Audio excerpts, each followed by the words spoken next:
So today, clear ratios pertain to those cash flows.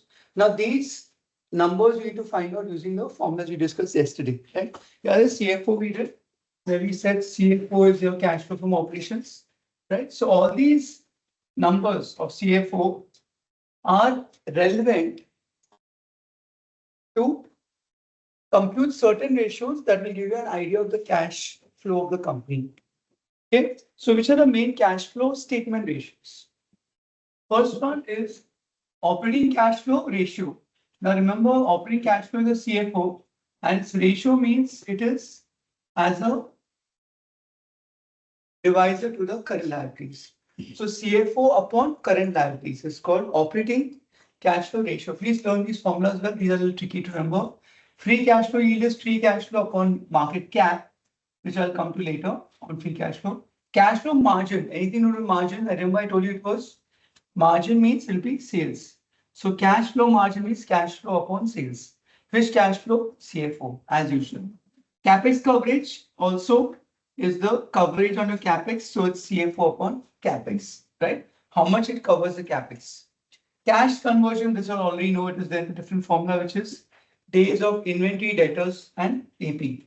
Because AP is a liability, it will be minus sign. Okay, so my conversion cycle.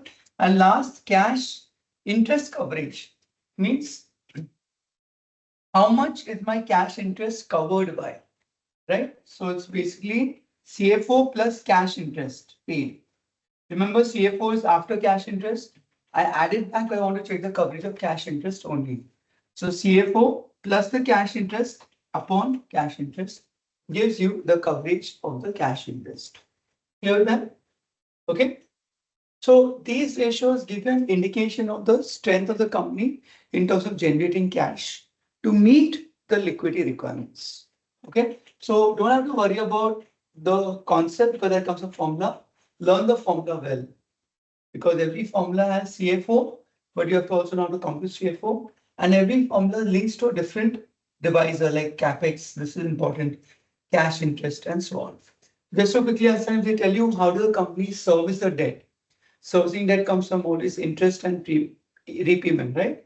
So this is my debt service ratio. All the others are payment of liability ratio. This is a debt service coverage ratio. If you remember, we also have something called a debt service coverage ratio, right? That also looked at what? We looked at EBIT, remember, upon interest. But that is interest coverage. This is cash interest coverage.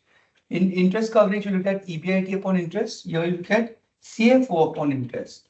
Obviously, you add back interest on top. Yep. So these are my cash flow statement ratios.